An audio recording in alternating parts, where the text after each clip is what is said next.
Bom dia! Hoje, então, nós vamos continuar nosso passeio pelo módulo 2. Tá? Na aula passada, nós começamos a ver o que era BI. Nós começamos a ver o que era Business Intelligence. Né? Nós entendemos, por exemplo, que Business Intelligence é um que a gente chama de um termo guarda-chuva. Né? Na verdade, é uma definição que engloba várias outras tecnologias.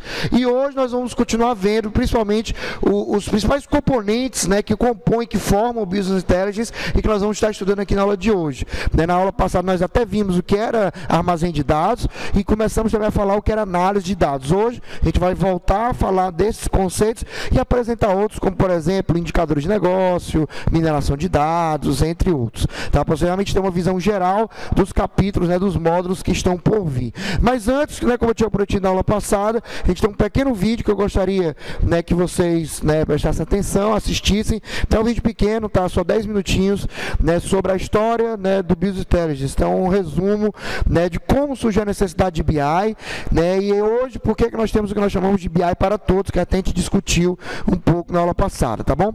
Então, deixa eu colocar aqui, eu vou pausando o vídeo à medida, né, que eu achar interessante comentar os conceitos. Hi, my name is Nick Smith, and I wanted to talk about business intelligence and give a brief history about where we've been, where we are now, and where we're going. And probably more important to you, why should you care? So, what is business intelligence? Well, I took a look at the Wikipedia page, and the definition of business intelligence was pretty long. And after reading through the definition, I was kind of like, what? So I just read the first sentence. And after reading the first sentence, I was still confused. BI seemed hard. And is that what it really took for a business to be intelligent? So I thought, okay, well, what is intelligence? Is it knowledge and understanding? Is it about meaning and context? Is it about foresight? To solve complex problems to make better decisions? Well, okay, who makes decisions? Typically, people make decisions. Unless you're the Terminator. Well, how do people make decisions? Well, we make decisions all the time. To go all in or fold, to hold, sell, or buy. And sometimes we make poor decisions, like this, for example. Or this. Or this. And there were some movies that probably we could have done without, you kind of get the picture. So intelligence was all about decisions, and decisions were made by people. Well, what makes a good decision? Well, how about information? And does intelligence plus information equal the right decision? Well, what is information? Well, throughout the history of time, information was used to share stories, to learn with books, which was made more popular by Gutenberg when he invented the printing press. It was used to discover things, which helped Christopher Columbus use this to find this. It helped keep track of things in these types of situations. Or here.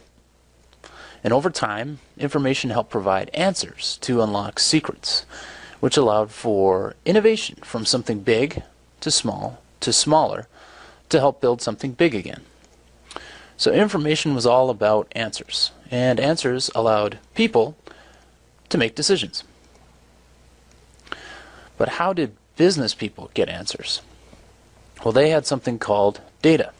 Not that data, they had business data about people, products, and about places.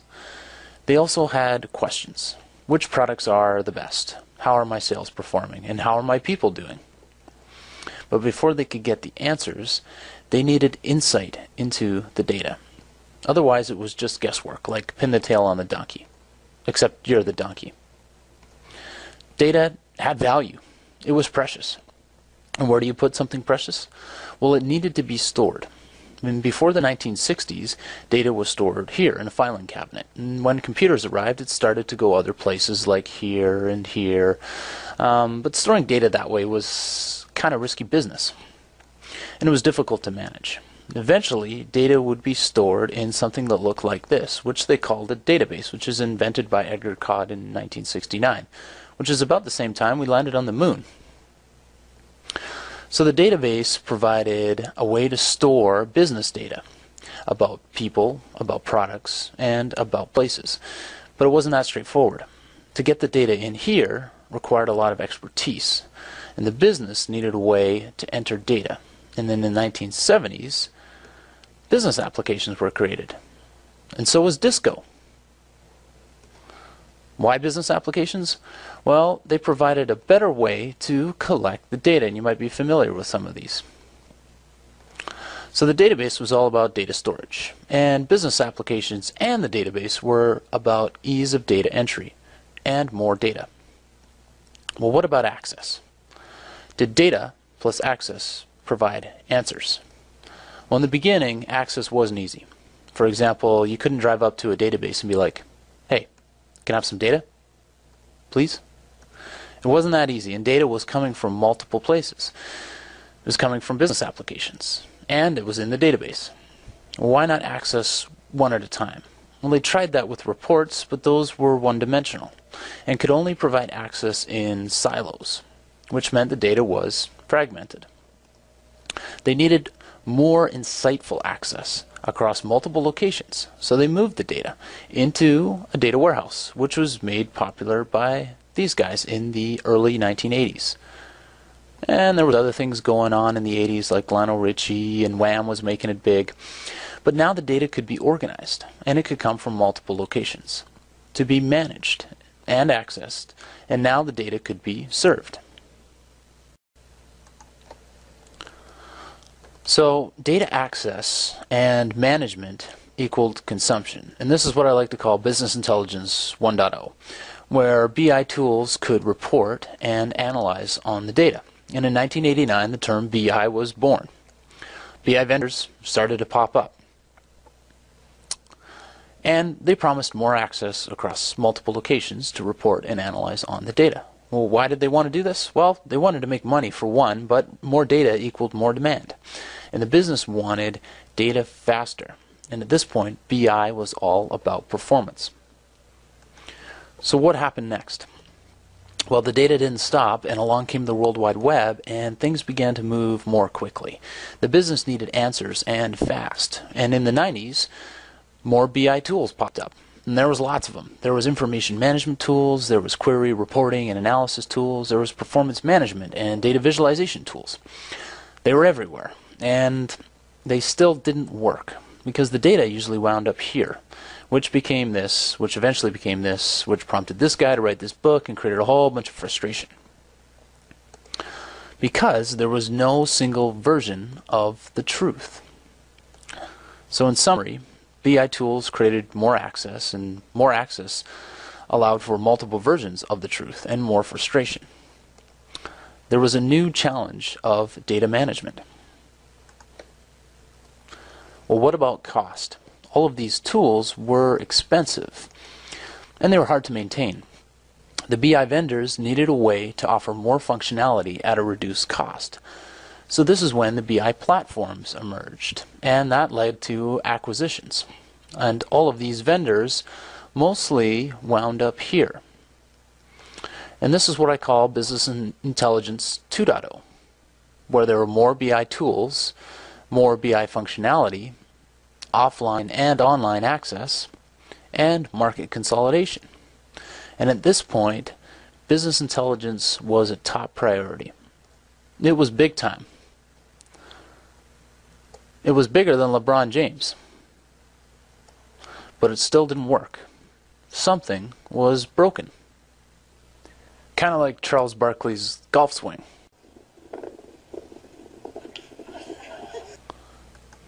Business people were still confused. And if we go back to the definition of business intelligence, well, things hadn't changed. What wasn't working? Well, the business still couldn't get the answers. It wasn't about people. It was about systems and people accessing those systems. What was wrong with that? Well, it required access. Who provided access? Well, typically it was IT. And what happens when 80% of the people call IT for data? A lot of frustration. Why not go around IT? Well, the BI tools were not intuitive, and business people didn't have the time. It was about intuitive access and timeliness of data. BI was about usability, turning data into the right format so it could be easily consumed by more people and easily managed by IT. But it wasn't just about the data that was in here. There was unstructured data. What's the difference? Well, unstructured data came from places like blogs and wikis and emails. It came from documents and presentations and videos, and there was a lot of it. So BI was all about getting the right data at the right time to the right person. And BI needed to be people-centric, where you're in the middle and you have access to the right information, and IT can provide access to more people. The old school way of doing BI didn't work because people make decisions, not systems. It was time for a change. The BI of the 90s was iced out. Business people needed to do more to collaborate, to search, and communicate about their questions and their answers, and drive innovation. Well, today there are new pressures. There's an economic crisis. But times are changing, and BI can work the way that you do to provide better insight and better decisions for more people and drive innovation. How can you get it? Well, you already have it. Follow the new BI conversation here. Thanks for listening.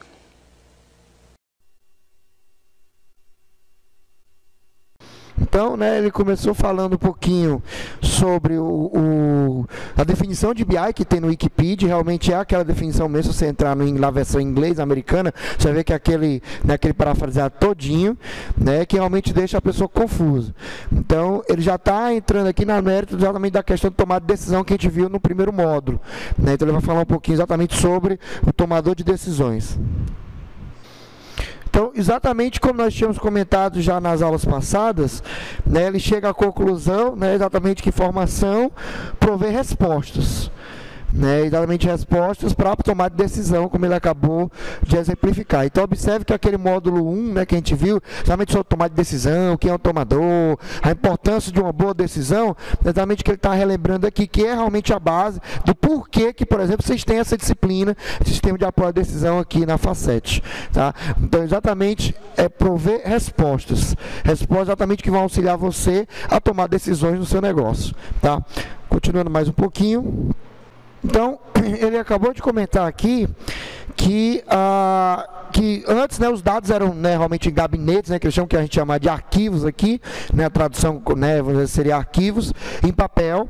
E aí, com o surgimento, né, do microcomputador, na verdade, os mainframes, depois dos microcomputadores, os dados começaram a ser portados, né, para esses sistemas computacionais, até pela questão da agilidade, né. E aí, tá, surgiu o conceito de banco de dados, né, com Edgar Codd, tá, em 1969, 1970.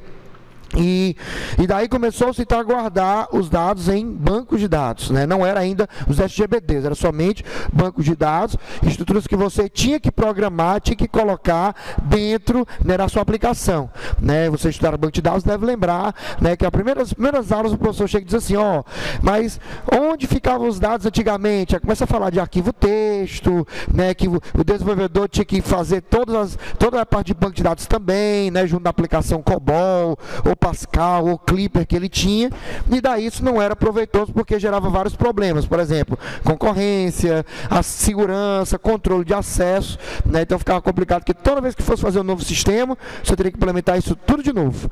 E aí, para evitar isso, então surgiu, novamente, os bancos de dados, depois o conceito de sistema gerenciador de banco de dados. Tá? Só que, querendo ou não, como ele comentou, era arriscado, porque realmente você não tinha o poder que você tem de segurança, né? De acesso a informação. Além disso, os meios digitais não eram tão confiáveis. Por exemplo, se alguém aqui chegou a pegar a época do disquete, principalmente aquele pequenininho 3, né, de 3,5 polegadas, que tinha 1.44 mega, era muito fácil. Você podia gravar uma coisa aqui, bastava cair no chão, bater, que se você colocar de novo, ele já podia não estar mais sendo legível. Tá? Então não era confiável realmente você guardar dados naquela época, né, em sistemas de banco de dados. Então observe que primeiro eu guardei dados, e esses dados já tinham, né, os administradores, né, os usuários de negócio, né, como ele fala, as pessoas relacionadas ao negócio, já tinham, né, a visão de que o dado realmente ia se tornar, se não fosse ainda, mas ia se tornar o bem mais valioso, o ativo mais importante da empresa. O problema é que você não tinha tecnologia que permitisse eu brincar com esses dados de uma forma realmente bacana, tá? Que é isso que ele vai, né, continuar comentando aqui. Então, observe que ele comentou o seguinte, que realmente foi o que aconteceu. O usuário precisava acessar os dados, né, precisava acessar realmente dados para daí tomar decisões. Só que os dados estavam em duas grandes áreas diferentes. Você tinha as aplicações corporativas, os ERP, CRMs, que até a gente explicou na aula passada, e no banco de dados. Só que realmente, antigamente, exigia muito, né, de um tipo de usuário específico, um conhecimento, realmente uma expertise, né, um conhecimento técnico muito grande. Em outras palavras, o usuário não simplesmente chegava e tinha os dados à sua disposição para só ficar arrastando e montando do jeito que ele queria. Antigamente você não tinha essa interatividade. Você tinha que pedir a um profissional, né, de tecnologia para montar, por exemplo, seus relatórios. Só que, como ele comentou, o problema é que nenhuma dessas soluções conversava entre si. Elas não eram integradas. Elas eram, como ele comentou, silos, ou seja, eram isoladas. E, consequentemente, eu nunca tinha uma visão total dos dados, né, que estavam, né, navegando pelos meus sistemas. Que nós dizemos isso, vai ser um nome muito comum que vocês vão ouvir eu falando aqui, você não tinha o que nós chamamos de uma versão única da verdade, uma versão única dos dados. Eu tinha problemas aqui como redundância. Então, no programa, por exemplo, do SAP, desculpa, eu tinha, por exemplo, o Marcos, né, lá cadastrado, mas também no meu banco de dados eu tinha o Marcos também cadastrado. Então, tinha tudo dele repetido, nome, endereço, cidade, estado, CEP, telefone, e-mail, tudo repetido. Tá? O que gerava provavelmente redundância e poderia gerar inconsistência com o passar do tempo. Tá? Então, isso que ele está comentando. E é exatamente, pensou-se no Data House, que a gente já discutiu um pouquinho, né, exatamente sobre o que é, né, realmente um armazém de dados, né, que vai permitir, então, que a primeira tentativa de consolidar todos os dados fragmentados num único local, num único ponto. Ou seja, exatamente como ele acabou de falar, né, que eu tinha falado há pouco tempo, não permite ter a visão única da verdade. Né? Então você tinha muitas ferramentas, tá, muitas mesmo, hoje a maioria não existe mais, vocês já vão ver aqui por quê, tá? Porque na verdade as grandes acabaram adquirindo, né, e puxando para si, mas em suma o que aconteceu na década de 90, né, e início dos anos 2000, é exatamente que o termo BI se tornou acessível, porque BI antes era bem mais acadêmico, e a partir daí, a partir dessa explosão, surgiu então, como ele está comentando, você tinha muitas versões da verdade, porque você tinha muitos acessos, mas nada integrado, e no final das contas, a grande maioria acabava caindo em Excels, né, em planilhas, em parte de trabalho que a pessoa criava, porque ela não conseguia ligar, por exemplo, um dado que estava no programa SAP com um dado que estava no programa da Oracle, por exemplo, não conseguia fazer essa integração, né, e aí, consequentemente, ele tinha que usar um Excel como middleware, para daí eu pegar o dado dos dois e cruzar e fazer realmente a análise que eu tanto queria. E no Excel era muito mais fácil. E no Excel eu ia lá, formatava, arrastava do jeito que eu queria. Tá? Então essa era a facilidade que essas ferramentas aqui não ofereciam. Tá bom? Tá? Então, exatamente o que ele está comentando, e aí na verdade não é só BI que passou por essa transformação, mas também outros sistemas web, né? Na verdade os softwares em geral. Antigamente, na década de 90, anos 2000, né, o profissional de tecnologia fazia um sistema, mas ele não tinha preocupação em relação ao usuário. Então muitas vezes, né, a gente já comentou que o usuário ele acabava não tendo as ferramentas corretas para trabalhar. Ele tinha lá o dado que ele precisava, mas não conseguia, ele não sabia, por exemplo, extrair esse dado. Ou então ele não sabia, né, como manipular. As ferramentas não tinham usabilidade. Se você parar para pensar, alguns anos atrás também, não somente as ferramentas de BI, mas sites também. Vários sites não tinham essa preocupação com usabilidade. softwares mesmo clássicos como, né, Office, CorelDRAW, Photoshop, né? Eram programas que tinham muitas funcionalidades, mas que o usuário, né, mais leigo não tinha, né, uma interface intuitiva, aquela que somente de olhar o cara vai lá e consegue realizar suas operações. Você quer, por exemplo, uma quebra de intuitividade tão grande, como, por exemplo, o que aconteceu quando lançou o iOS, no caso do iPhone. O iPhone, assim como hoje também o Windows Phone, né, são dois sistemas altamente intuitivos. Eu não digo nem tanto o Android, porque o Android realmente ainda tem uma certa, né, um certo, vamos dizer assim, lado perfil cara de TI, né? Mas o iOS e o Windows Phone, se você entregar para uma criança, em poucos minutos ela já consegue fazer operações, porque é intuitivo, né? Mover a coisa, aumentar, diminuir. Realmente por quê? Porque pensa em usabilidade. Então o BI, né, passou exatamente por uma época de boom, né, que todo mundo falava BI, só que aí ninguém conseguia ainda fazer isso funcionar, até porque não é uma solução cara. Ainda hoje é caro você instalar, você ter uma plataforma de BI na sua empresa. E aí, consequentemente, então, a solução pensada, que é o que a gente tem hoje, é o quê? Ter uma plataforma no qual o usuário consiga converter os dados no formato que ele quiser, ficar livre para fazer do jeito que ele quer, quando ele só tem o dado, mas que esses ambientes sejam facilmente gerenciados pelo profissional de tecnologia da informação, que somos nós, no caso. Tá? Então, vou colocar aqui os finalmente aqui do vídeo para encerrar. Pronto, aqui já é o final do vídeo, tá? Depois vocês dêem uma olhada. Mas basicamente, tá, então, para encerrar, foi como ele comentou. Você precisa, né, se preocupar em centrar as soluções, a tua plataforma no usuário. Tá? Então, o principal, né, objetivo aqui ao longo do semestre, né, que eu já tenho batido muito nessa tecla, é exatamente a necessidade de que toda a solução que você vai desenvolver, não só de BI, mas softwares, projetos que vão fazer, instalação de infraestrutura, tem que estar voltada para o usuário. O usuário é o centro, o usuário é o cliente, o usuário é a razão de ser, é o motivo de nossa existência. Nós prestamos serviço para os usuários. Eu sei, né, às vezes alguns desses usuários, né, são seres extraterrenos, né, são alienígenas, né, são seres assim, realmente de difícil compreensão, mas sem eles não haveria necessidade de existir a área de tecnologia da informação.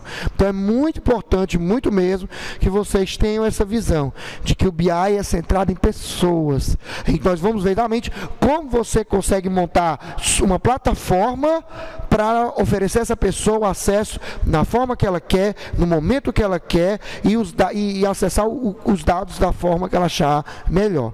Tá bom? Alguma dúvida? Então esse vídeo está lá já, tá? Antes mesmo de eu lançar o módulo 2, o vídeo já estava lá, né? Então você pode estar acessando, depois assistindo em casa de novo se tiver alguma dúvida, tá bom? E aí, voltando em relação a BI, então hoje nós entendemos que BI é uma plataforma, né, que permite eu oferecer dados estratégicos, né, que permite a geração de informação estratégica para o meu cliente. E aí nós começamos a ver alguns componentes que formam esta tecnologia guarda-chuva, né, porque a gente viu na aula passada que BI não é uma definição, não é uma tecnologia, na verdade é um conglomerado de tecnologias que juntas permitem oferecer ao usuário exatamente, né, a informação certa, no momento certo, né, e para as pessoas, né, corretas, tá bom? Então só vamos lembrar aqui o que é armazém de dados. Marcos, por favor, primeiro tópico.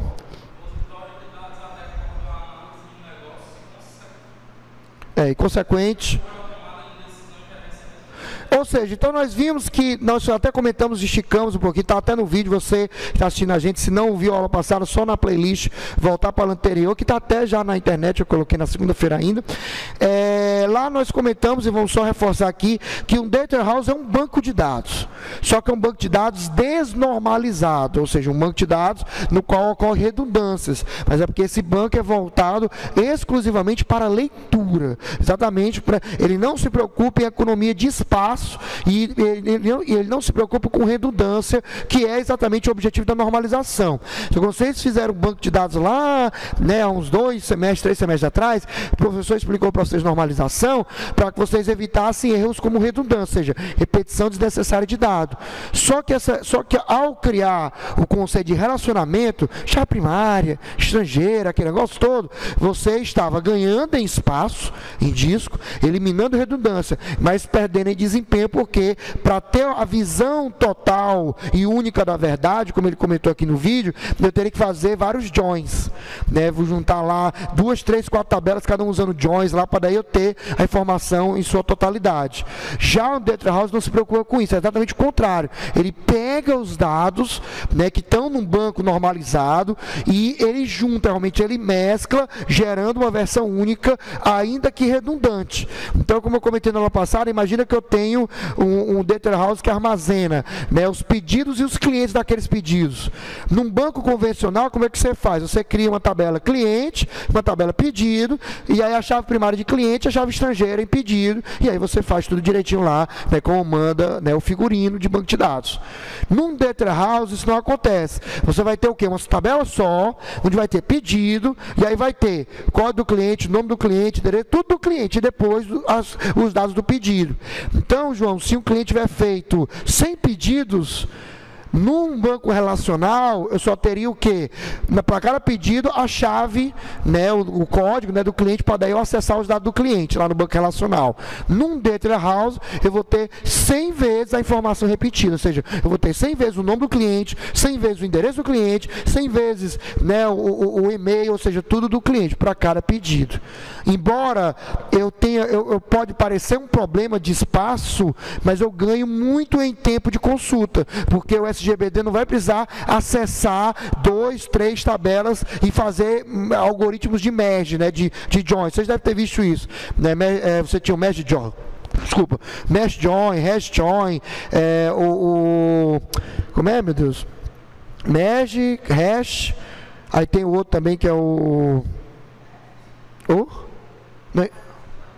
Não, left e right é só qual é a tabela que está pegando, mas em qualquer um desses joins, você tem algoritmos específicos que são usados pelo SGBD. Você tem o merge join, que funciona quando os dados estão ordenados, você tem o hash join, você tem um que é 2 palavrinhas. Não, inner join, left or outer, são isso é em relação a tabelas, não é algoritmo. Algoritmo de join, vocês em teoria eram para ter visto, né, na cadeira de banco de dados 2, tá? Que nela você tem os algoritmos. Não sei o que, look, join. Eu não lembro. Tá, depois eu olho aqui mas eu sei o seguinte, que quando você usa um join, independente de ser inner ou outer, left ou right, ou full, na verdade, por trás, os SGBDs vão estar usando algum algoritmo. Né, ou seja, algum código para fazer a junção. Depende de como os dados estão nas tabelas. Então, se os dados estiverem ordenados, tem um algoritmo que é bem mais rápido para fazer a junção. Se os dados não estiverem ordenados, já tem outro algoritmo que é mais rápido. Então, para cada situação, você tem um algoritmo específico. Você não vê isso de cara, tá? Só se você realmente cascavear o SGBD, aí você consegue descobrir quais são os algoritmos que o Oracle, por exemplo, ou o SQL Server oferece, tá? Você tem, tem o XJoin, por exemplo, que é o XJoin, que é outra técnica. Tem várias técnicas, né, que você não vê, mas que acontece dentro lá do processador de consultas. Tá? E aí isso exige processamento, isso exige tempo, isso exige memória, exige muita coisa. Quando eu já tenho tudo junto, que é o caso do Data House, eu não tenho essa preocupação, porque eu só vou realmente ler os dados e mandar de volta para o cliente de acordo com as necessidades dele. Tá? Não há junção. Não, ele está lendo 100 pedidos diferentes. São 100 pedidos diferentes, mas do mesmo cliente, é isso mesmo. Tá? Só que quando ele vai fazer uma análise, João, ele quer ler isso. Quando ele quer fazer uma análise, ele não quer pegar um pedido. Porque se ele quisesse pegar um pedido, ele ia no banco relacional, no banco que você tem de produção normal, operacional, e fazia a consulta. Porque aí é rápido, é só um registro. Agora, quando está falando de Data House para BI, não está falando o quê? Que tu quer avaliar, por exemplo, João, as últimas 1 milhão de compras que aconteceram na tua loja. 1 milhão é muito dado. Aí tu já imaginou se eu tivesse que fazer joins para esses 1 milhão de pedidos? Eu teria que fazer 1 milhão de acessos à tabela de clientes, 1 milhão de acessos à tabela de produtos. Então ia ser muito, muito pesado. E aí tua consulta ia demorar 2, 3, 4, 5 minutos, no mínimo. Para evitar isso, você desnormaliza utilizando armazém de dados. Nós vamos ver armazém de dados é o próximo módulo, módulo 3, exatamente falando sobre desenvolvimento de Data Warehouse. A gente vai comentar sobre como é que funciona, tipos de tabelas e assim por diante. Tá bom? Alguma dúvida até aqui? Podemos continuar?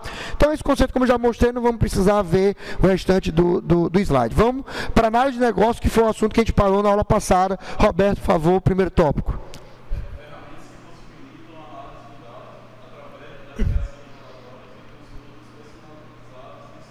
Eu comentei exatamente sobre o que nós chamamos de OLAP. Eu expliquei, relembrei, na verdade, que vocês viram, né, lá na cadeia de banco de dados, chamada de transação, né, que é OLTP, Online Transaction Processing. Né, então, vocês viram lá na cadeia de banco de dados, aquela história de Begin Transaction, Commit, Rollback, e entenderam, né, quando o professor comentou, que ele disse o seguinte, ó, essas transações, elas manipulam pequenas porções do banco de dados, mas elas acontecem muitas vezes de forma concorrente, porque se eu tiver, por exemplo, 1000 usuários, cada usuário pedir uma porçãozinha do banco, serão 1000 comandos que vão manipular diferentes porções desse mesmo banco de dados. Então a característica do LTP, que é o que vocês viram lá em banco 1 e 2, é isso, é exatamente você trabalhar com transações, onde essas transações, Roberto, manipulam pequenas porções do dados, mas esses sistemas têm várias pessoas manipulando essas pequenas porções, tá? E por isso nós chamamos de transação, né? OLTP. Já o OLAP é o contrário, porque quem acessa o dado para tomar decisão não é um simples, né, vamos dizer assim, usuário, um simples, né, vamos dizer assim, operário. Na verdade, geralmente são o quê? Gestores. Então, por ser gestores, o número de pessoas é muito menor. Muito menor, está falando de direção, de alta, né, de presidência, esse tipo de coisa. E, consequentemente, a quantidade de usuários é pequena. Mas esses usuários, eles não querem saber do pedido que aconteceu ontem, ou num pedido que aconteceu na semana passada. Eles querem, por exemplo, os últimos 5 anos de pedidos. Eles querem os últimos 3 anos de vendas. Eles querem os últimos 10 anos de clientes.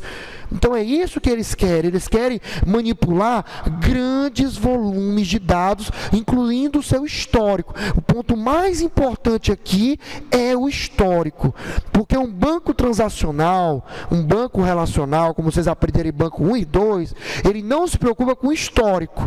Se você, por exemplo, vamos supor, Mônica, ela morava na rua A e mudou agora para a rua X.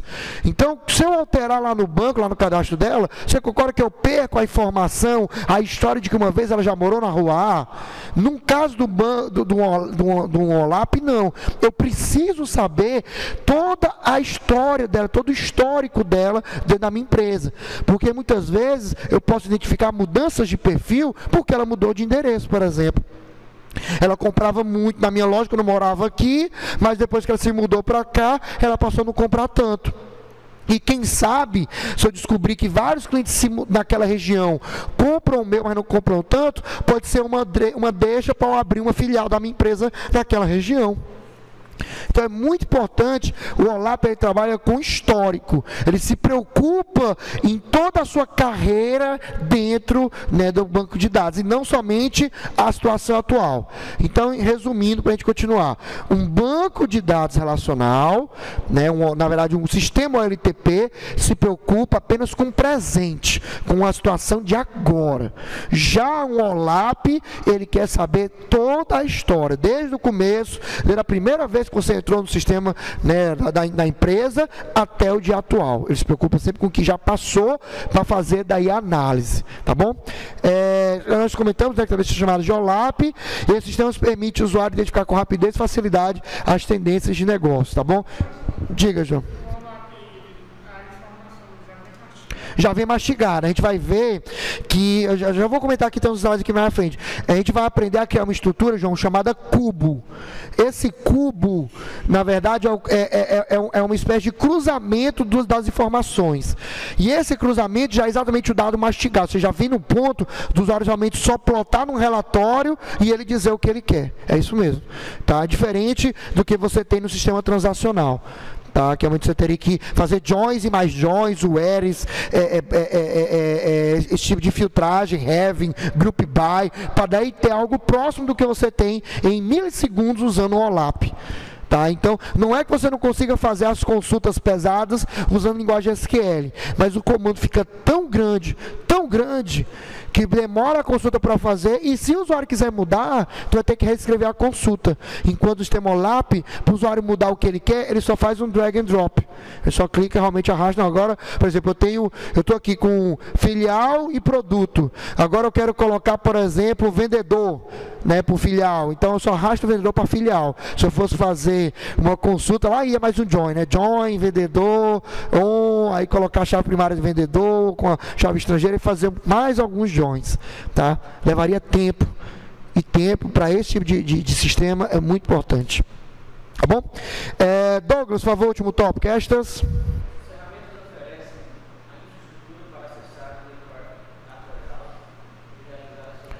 Tá, então, Data Warehouse. Tá? Então, exatamente para acessar os armazéns de dados para realizar a solicitação. O OLAP é o que utiliza o Data Warehouse como base para fazer o processamento. Tá? E aí, exatamente, né, quando você tem análise de dados de forma recorrente, você tem os sistemas automatizados ou sistemas de apoio à decisão.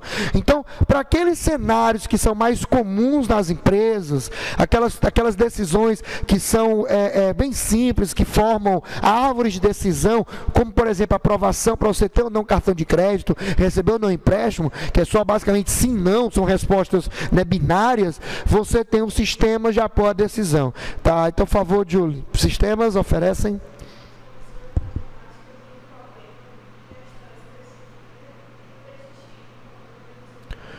Baseado nas regras relativas de uma área funcional da empresa ou do negócio. Em todas as palavras, o sistema de apoio à decisão é um sistema, né, na verdade, apoio não, é que é automatizado, né?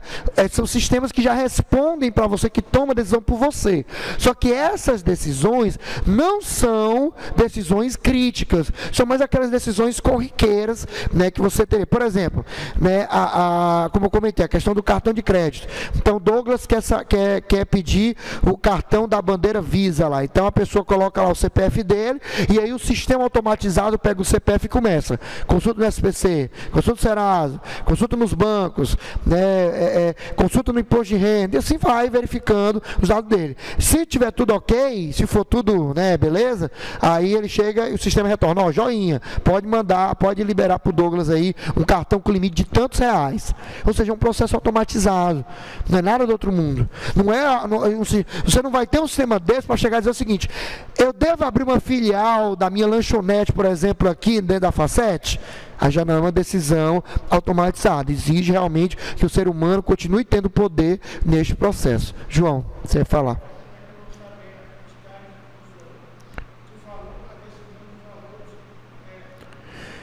Eles fazem um cálculo estatístico. Eles pegam a tua renda, geralmente declarada de imposto de renda, e verifica, por exemplo, questão de movimentação financeira em outros cartões se você tiver. E aí eles fazem um cálculo estatístico e propõem um valor. Não, mas é um sistema automatizado. A pessoa não interfere nisso porque já é um cálculo conhecido, já é um cálculo pré-estabelecido. Entendeu?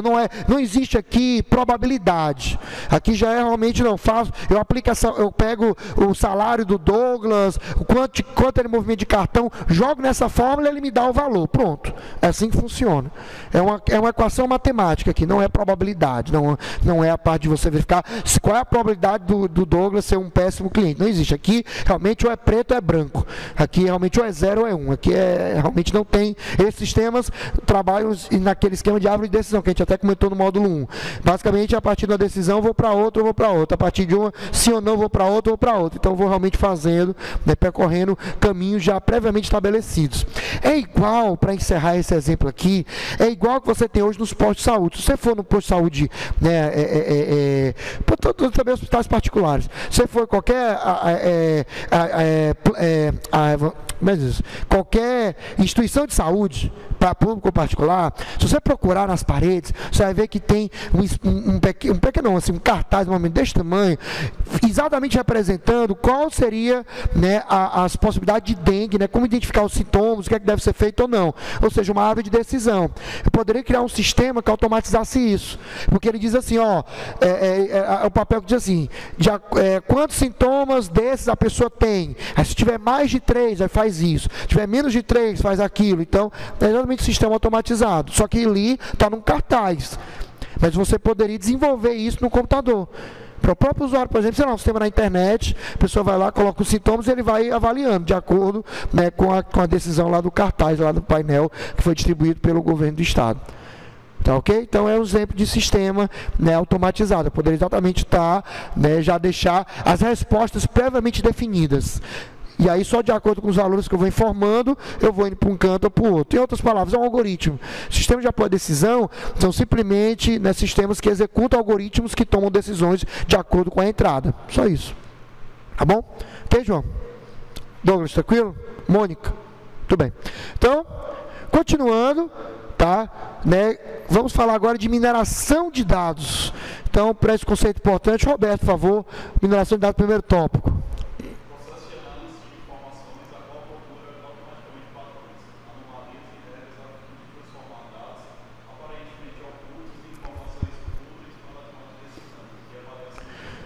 Aqui não, aqui já não é fórmula matemática convencional, aqui é estatística e probabilística.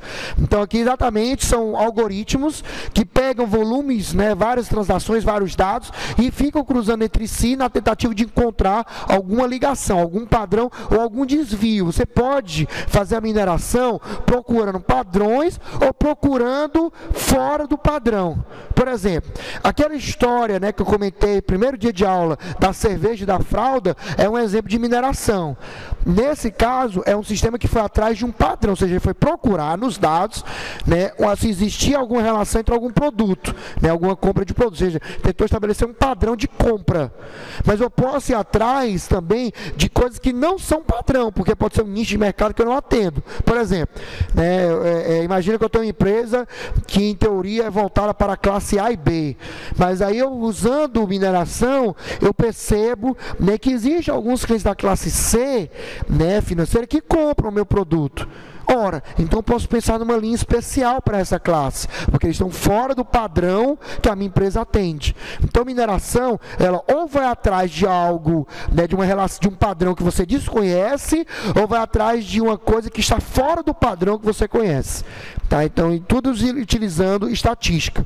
Nós vamos aqui ver só uma visão geral dos algoritmos, né, que são usados em mineração, porque no mercado, quando vocês saírem para trabalhar com BI, vocês vão ver que as ferramentas já te dão os algoritmos, você só precisa saber usar, você não vai programar. Agora, se você depois, né, daqui, está se empolgando com a cadeira, quer fazer um mestrado, um doutorado na área, aí você vai ter que estudar a parte, os algoritmos com maior propriedade, e realmente a parte de codificação, tá? Que você acaba vendo em cadeiras de mestrado e ou doutorado, tá bom? A gente vai ver os algoritmos aqui, mas só em relação a como funcionam e mostrar exemplos rodando, por exemplo, no SQL Server, que é o que você vai utilizar no mercado. Para você trabalhar no dia a dia, você não precisa programar, você só precisa saber como cada algoritmo funciona, o que é que você tem que fornecer de entrada e o que é que você vai receber como saída, para aí você trabalhar com eles. Mas se você depois, né, decidir trabalhar com pesquisa, né, ou quiser avançar o estado da arte dessa área, aí você tem que conhecer os algoritmos. E aí, por sinal, não existe livro em português que trate dos detalhes de implementação dos algoritmos de mineração. Então, você parte realmente para livros só em inglês, tá bom? Nem Subchat, nem Navat, nem os Marinavat, nenhum deles trata realmente dessa parte, tá bom? Por favor, deixa eu ver aqui, Marcos, subtópicos também conhecido. Data Mining, né? Que mais? Realiza. Eu posso fazer a mineração de dados acessando o Data House como base, que é o mais comum. Mas eu também posso fazer mineração de dados, Douglas, acessando meu banco transacional. Ou seja, eu não preciso ter um Data House para ter mineração. Eu posso acessar diretamente um banco mesmo que está lá funcionando e daí eu fazer a mineração. Claro que existem prós e contras que a gente vai estar discutindo aqui. Porque, por exemplo, se a solução de mineração está acessando o banco transacional, eu vou ter problema de concorrência, porque ao mesmo tempo que a solução de mineração está acessando, os usuários do dia a dia estão acessando também o banco. E também vou ter problema de processamento, porque eu não tenho os dados já unidos, né? Eu vou ter que cruzar os dados para daí eu ter a possibilidade de fazer análise. Mas em compensação é mais econômico. Se eu tiver um data house, eu vou ter que ter um outro banco, provavelmente um outro servidor, para daí eu armazenar esses dados, para daí a mineração acessar esses dados. Vantagem, vai ser mais rápido. Os dados são isolados, não mexe no operacional. Mas em compensação, eu vou ter um custo muito maior de implementação. Tá? Qual? Não, mineração não é banco. Mineração, ele acessa o data house. O data house é um banco, não vou dizer relacional, porque ele não trabalha com normalização, mas é um banco de dados semelhante ao que você conhece como relacional. Tá? Mas você vai ver que existem nomes específicos para isso. Não, ele não é transacional. Ele é um banco voltado para análise. Tá certo? Embora você possa realizar transações nele, mas não é o foco. Tá certo? Ok, Júlio? Muito bem. Termine, por favor, Marcos. Utiliza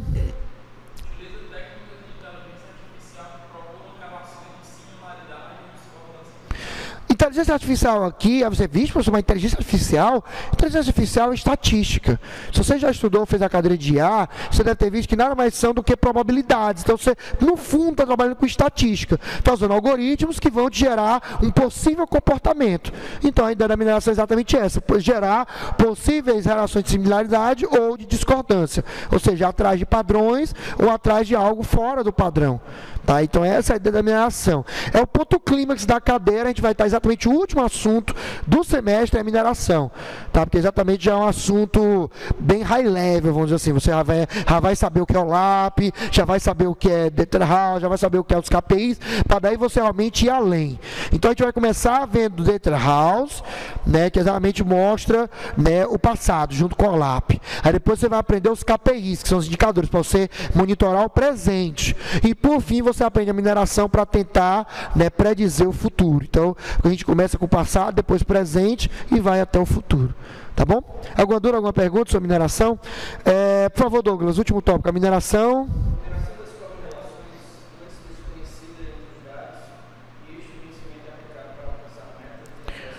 Tá, então a gente vai ver vários exemplos, vocês vão ter estudos de caso que vocês vão ver sobre mineração, tá? Mas o exemplo mais clássico foi o que eu comentei no primeiro dia, das fraldas com as cervejas.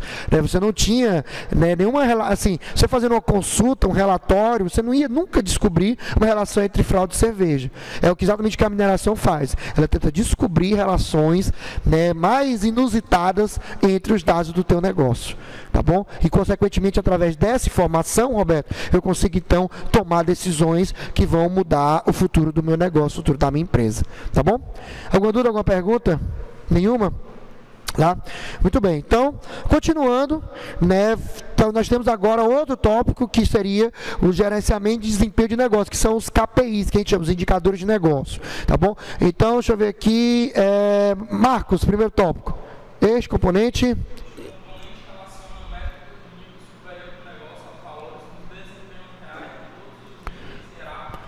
Nós vamos ter uma conversa muito bacana nesse capítulo. Esse capítulo é muito show, é um capítulo light, tá? Não tem pouca coisa de tecnologia da informação em si, de bit byte mesmo.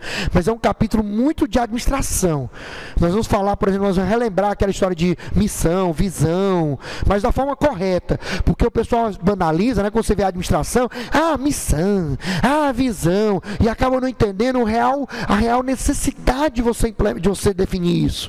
Isso é essencial, porque a partir daí que eu vou estabelecer as metas.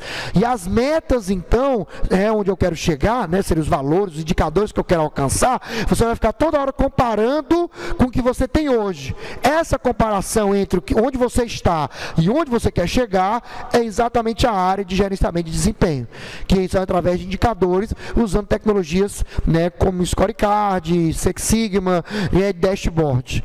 Tá? Então, aqui é uma área muito bacana. A gente já vai ter visto aqui Data House e OLAP. Vocês vão entender como eu posso pegar aquilo e isso que eu já tenho e gerar indicadores. E aí aquele exemplo que eu acho que eu comentei aqui, de você, por exemplo, você está numa loja, né, tipo Riachuelo, C&A, aí do nada, né, você ouve na caixa de som, setor infantil, reação, aí depois, né, setor de calçados atingiu a meta, parabéns, né, essas coisas são exatamente resultados desse gerenciamento de desempenho de negócio. Ou seja, isso é um sistema que está mostrando em tempo real, né, como está cada setor as vendas. E aí, de acordo com isso, eles acionam determinadas ações. Se atingiu a meta, beleza. Se está fora da meta, aciona o pessoal lá do departamento para quê? Para eles trocarem, por exemplo, as roupas de posição, de pegar uma roupa que está no fundo e colocar na frente, para tentar aumentar as vendas. Isso tudo é possível através de gerenciamento de desempenho de negócio, gerenciamento de indicadores. A gente vai ter um capítulo só sobre isso. Vocês vão aprender, o principal conceito chama-se KPI, Key Performance Indicator, como o nome já sugere em inglês, é um indicador de desempenho-chave do negócio. Vocês vão aprender a realmente olhar para o negócio e dizer o que é importante. Por exemplo, Facet. O que é importante para Facet de indicador de negócio de sucesso? Quantidade de alunos? Quantidade de cadeiras que o aluno está matriculado, quantidade de alunos formados, eu não sei. Mas a gente pode supor que, eu posso chegar a dizer o seguinte, não, para a Facet, um indicador de negócio importante é a quantidade de alunos formados. E aí, ela estabelece metas para cada curso e fica comparando com a realidade. Por exemplo, para sistema de formação, minha meta são 15 alunos. E aí, por exemplo, vou olhando, mas quantos tem até agora possíveis? 12. Então, o que é que eu posso fazer para aumentar esse número? Será que eu posso, por exemplo, ofertar cadeiras em outros horários? Será que eu posso ofertar, né, cadeiras online? Será que eu vou olhar por que as pessoas não estão chegando no final, né, para ter uma quantidade maior? Então, observe que um indicador como esse, né, ou seja, a quantidade de alunos que eu queria que se formassem versus quantidade atual, eu posso então a partir daí olhar, né, e ver alguma solução para isso, para melhorar a manutenção do aluno, né, o crescimento do aluno dentro do curso, ou, né, verificar o que está acontecendo para no final os alunos estarem, vamos dizer assim, arregando. Né? Será que é porque os alunos estão trabalhando mais cedo, estão começando a trabalhar antes de terminar o curso, muito antes, e aí acaba quando vai chegando na metade para o final, acabam se enrolando com o trabalho? Pode ser também o motivo. Né? Eu já tive casos, né, de alunos que atrasaram o curso em anos porque começou a trabalhar muito cedo. Né? Vocês não, já estão no 8º semestre, já é época realmente de estar estagiando, estar trabalhando, tal, até já iniciando seu projeto pessoal, né, de abrir uma empresa e tal. Mas alunos, por exemplo, de 1º semestre, 2º, 3º, até o 4º semestre eu não recomendo. No máximo uma monitoria, porque não pesa tanto. Mas você realmente já estagiar, eu não recomendo. Primeiro que você não tem o conhecimento necessário ainda para estagiar bem. Né? E segundo, que você provavelmente com esse conhecimento, como você não tem muito conhecimento, você vai estar pegando só trabalho escravo. Você não vai estar realmente aprendendo, vai ser aquele estágio que tá aquelas empresas que só querem ganhar dinheiro, né, com mão de obra barata. Tá? Isso não é legal, tá certo? Então, exatamente, eu posso utilizar isso como indicador. Como, por exemplo, para o meu curso ser um sucesso, eu tenho que olhar quantos alunos que estão do 6º semestre para cima estão estagiando. Então, eu gostaria, minha meta é que 80% dos alunos estivessem estagiando, mas a realidade é 60%. Por quê? Já você vai olhar através dos indicadores e vai descobrir qual é a causa. Aí você pode usar, por exemplo, os 5 porquês, você pode usar a espinha de peixe, lembra que a gente viu lá nas aulas anteriores. Tá? Ou seja, mais uma vez, esse capítulo é muito show, porque ele te dá exatamente a visão de como a coisa está agora, frente ao que tu esperava que estivesse. E aí, a partir dessa comparação, o quão perto ou longe tu está da tua meta, tu consegue tomar decisões. Tá? Então, essa é a ideia desse modo de gerenciamento de negócio. Tá bom? Por favor, Marcos, também conhecido, que é o BPM, tá bom? Ou CPM, ou ainda... Tá? Mesma coisa, tu faria do mesmo saco, tá? O mais comum dos três é BPM. Então vocês vão ver muito em literatura, o cara mais chamar na internet, tá? O BPM. Mas você vê BPM, CPM e EPM, é a mesma coisa. Tá? Não muda nada, nada mesmo. Tá? São gerenciamento dos indicadores de desempenho do negócio. Tá bom? Roberto, define.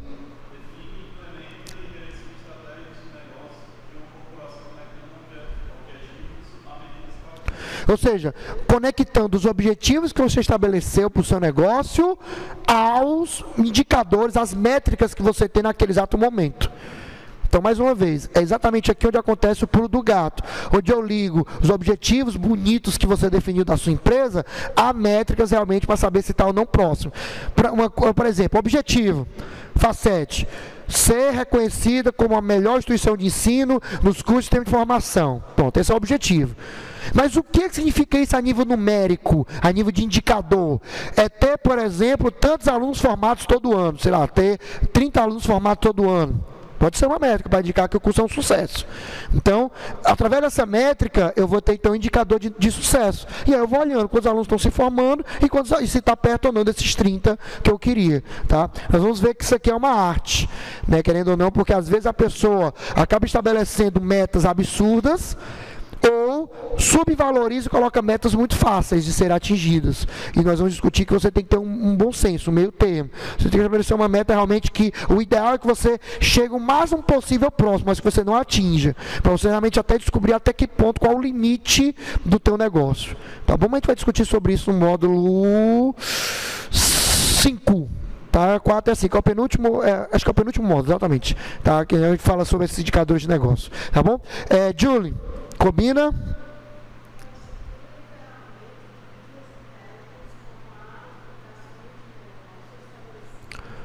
Tá, então você pode pegar a tua plataforma de BI e eu vou supor, eu tenho um programa que eu desenvolvi em Delphi lá, que a minha empresa usa. Você pode então pegar esses indicadores, criar um dashboard, que é um painel, né, com esses gráficos, e implementar dentro do sistema. Ou seja, o usuário, a partir do programa Delphizinho dele lá, ele acessa esses resultados, ele vê como é que está naquele exato momento. Resultado do processamento feito pela solução de gerenciamento de performance.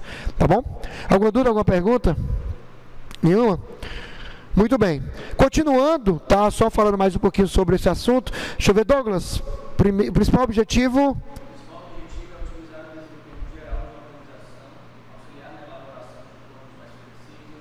Então, é legal porque os KPIs, os indicadores, é só você pensar em bolsa de valores. Bolsa de valores, quando começa, por exemplo, o valor de uma ação cair, a pessoa começa, né, a negociar, a vender e tal. Quando começa a subir, começa a comprar. Então, essas decisões que são tomadas durante, né, o pregão, são feitas exatamente utilizando sistemas como esse. Ele se adapta a mudanças. Você achava, por exemplo, que o dólar fechou ontem em 2,90. Então, hoje, né, espera que vá subindo. Mas vai que do nada acontece uma queda. Então, se eu tiver um sistema de gerenciamento de negócio, de desempenho de negócio, eu posso, na hora que o sistema começar a identificar uma queda, dizer, o dólar está caindo, faz alguma coisa aí para aproveitar isso ou não. Entendeu? Então, para se proteger, exatamente seria essa a lógica. Tá, ok? Que esse sistema oferece. Tá? Realmente, conjunto integrado de processos que são suportados pela TI, que trilham, né, performance operacional e financeira, e o BI permite entender o que aconteceu, enquanto o BPM permite ver o que está agora e projetar o futuro. Só que esse projetar o futuro não é com o mesmo poder do BI, é mais no sentido de você ter, né, previsões a curto prazo. Tá? Realmente através das métricas que você consegue ao longo da execução do seu negócio. Tá bom? Então isso seria o BPM. Alguma pergunta? Nenhuma? Última parte do sistema, nós vimos armazém, nós vimos análise, que é o OLAP, nós vimos o gerenciamento de desempenho do negócio, que é o BPM, através dos KPIs, e o último tópico que compõe o BI, que esse, como eu até comentei aqui, a gente não vai ver muito, tinha falado na aula passada, mas a gente não vai entrar com tanta propriedade, mas a gente vai falar, é sobre interface com o usuário. Vocês viram no vídeo agora há pouco que existe realmente a preocupação em deixar a coisa usual, só que usabilidade não é foco da disciplina de sistema de apoio à decisão.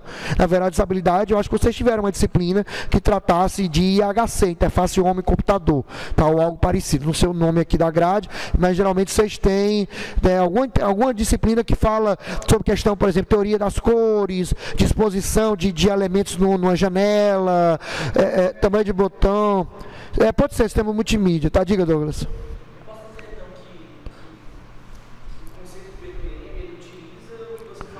Isso, o BI, o armazém de dados, exatamente, tu pode usar tudo isso como para no final gerar uma informação para o usuário, que é exibida pela interface. Pronto, exatamente, tá ok? Porque entenda, tudo é informação, mas nem o Data House, nem a mineração, tá? E nem o OLAP ligam esses dados gerados com os objetivos do teu negócio. Quem estabelece a ligação entre TI e a área administrativa, né, os conceitos realmente de administração da tua empresa é o BPM. Então, o BPM é que vai fazer essa ligação. Então, por isso que eu disse que é um módulo bem realmente administrativo mesmo. A gente vai ter momentos que você vai achar que está no curso de administração. informação, que a gente vai estar realmente focando bem mais na parte administrativa. Já Data House, OLAP e mineração, a gente vai estar realmente bem mais TI, bem mais realmente sistema de informação, na verdade nem sistema de informação, que estuda sistema de informação, mas mais a parte de tecnologia da informação, tá bom? Respondido? Muito bem. Por favor, deixa eu ver aqui, Roberto, primeiro tópico, desculpa, permite transmitir.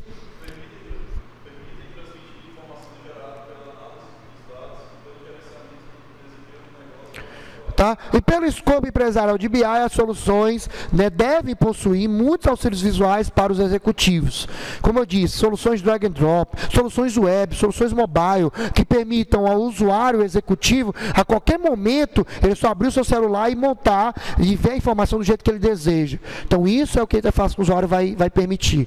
A interface com o usuário vai entrar em todos os estágios. Você vai ter a interface do usuário com o Data House, para você ver o que já aconteceu. Você vai ter a interface do usuário com o OLAP para cruzar e gerar informação do que já aconteceu. Você vai ter a interface gráfica com o BPM para ver o que está acontecendo, e você vai ter a interface gráfica com mineração para você predizer o que pode acontecer, tá? Ou descobrir alguma informação escondida. Então, interface é um conceito que vai estar presente em todas as demais áreas que a gente vai ver aqui. Nós só não vamos, como eu disse, falar com propriedade, tá? Então, todos vocês, né, como também você que está assistindo a gente pelo vídeo, né, a disciplina a gente descobriu já que várias pessoas do Brasil todo estão acessando as aulas de sistema de apoio à decisão. Então você que está assistindo a gente não vai realmente tratar de aspectos de usabilidade. Isso é tratado geralmente em cadeiras cujo nome seria algo como interface de um computador, né, diagramação de sistemas, telas, usabilidade em si, tá bom? Alguma dúvida, alguma pergunta? Nenhuma? Muito bem. Então, quais são os benefícios do BI? Então vamos, né, encerrar a aula de hoje falando das vantagens, dos desafios de implementar uma solução de BI. E a gente encerra essa visão geral e na próxima aula a gente fala sobre inteligência. O vídeo comentou muito, né, falou em alguns momentos, né, sobre a questão de inteligência, mas nós vamos falar o que é inteligência e como gerar essa inteligência através de sistemas de BI. Afinal de contas, a gente fala de inteligência de negócio. Mas o que é realmente essa inteligência? Já vai ser o assunto da próxima aula. Hoje nós vamos encerrar falando dos benefícios de utilizar uma solução de BI pelas empresas, começando, né, com a doutora Julie lendo o slide logo tudo, né? Primeiro tópico.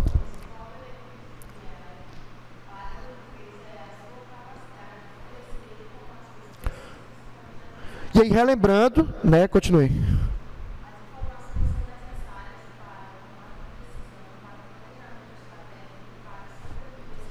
Então, acho que isso aqui já está bem realmente consolidado, porque a gente já falou várias vezes. Aqui, às vezes, eu coloco essas coisas só para você não esquecer. Informação é o combustível das empresas. Então, você precisa realmente, né, entender que o BI ele vai te oferecer isso, esse combustível.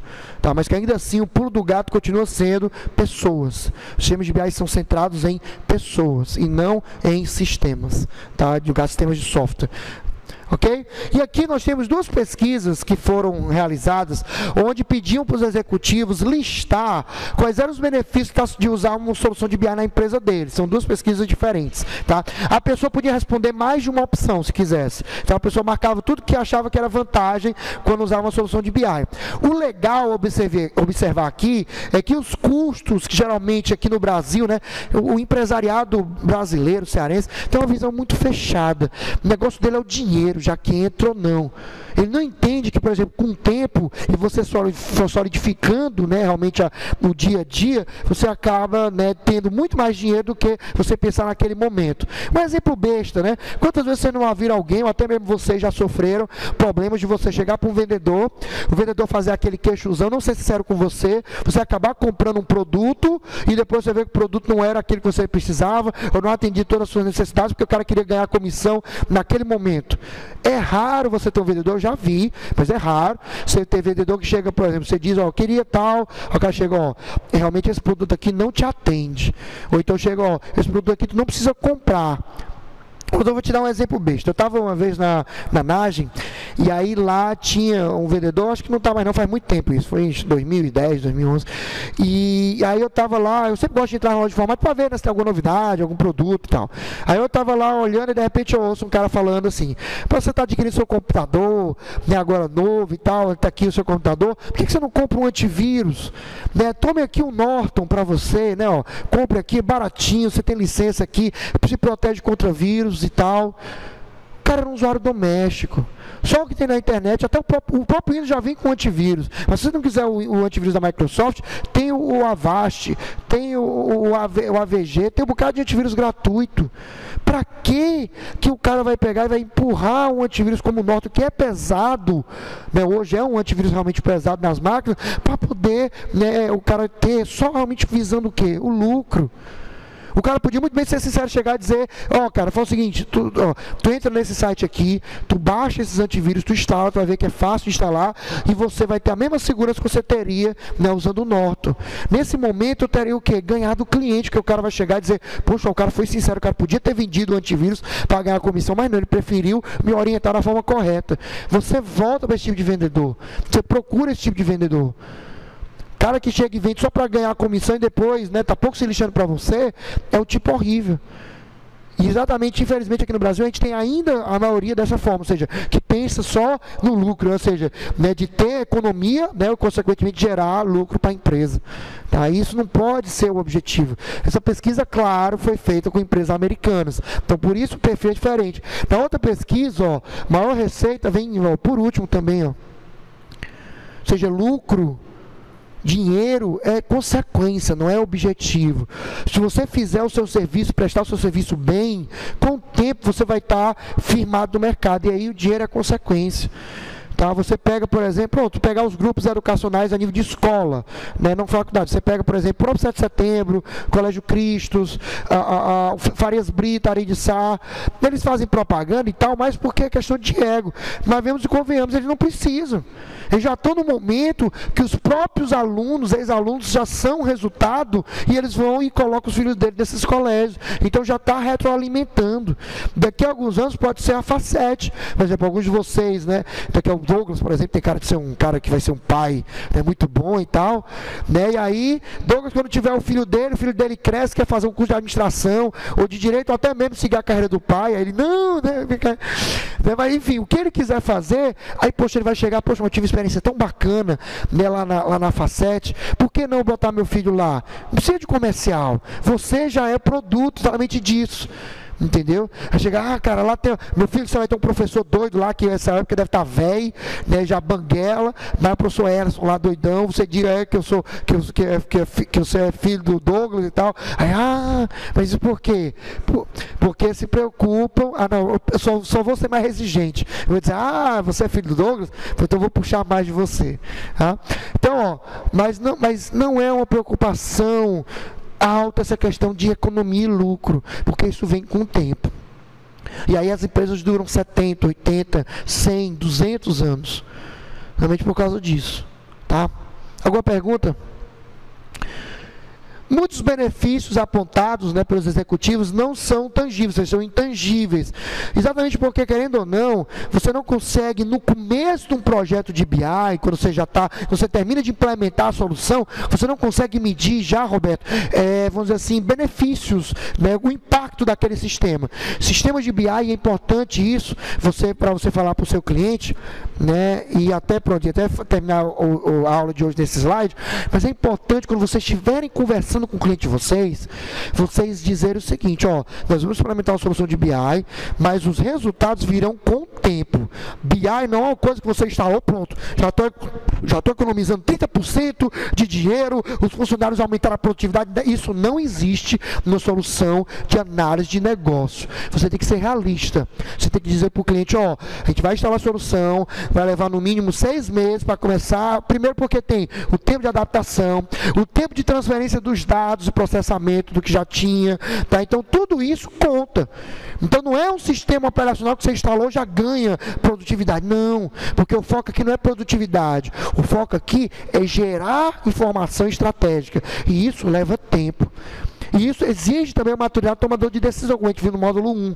Então, vocês têm que ter consciência disso. Chegar para o seu cliente, você também que está assistindo a gente, quando você for fazer um sistema de BI, for fazer uma consultoria, você tem que chegar e ser realista. Dizer, ó, a solução a gente vai instalar daqui a 6 meses, por exemplo, mas o resultado só vai aparecer depois de 2, 3 anos. Porque realmente não aparece na hora, é impossível aparecer na hora, até porque os próprios executivos não sabem exatamente como usar aquele sistema a seu favor. Eles estão com um brinquedo novo, então esse brinquedo novo, eles têm que ver como funciona, para daí ele começar a extrair o máximo.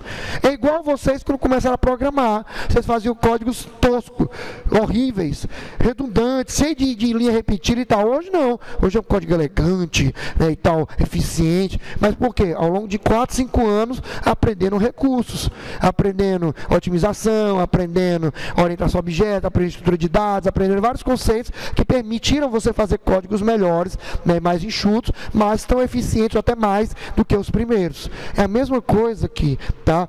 Você tem que realmente ter uma boa segurança para justificar a instalação de um BI numa empresa, né, quando você for como consultor ou na empresa que você trabalha.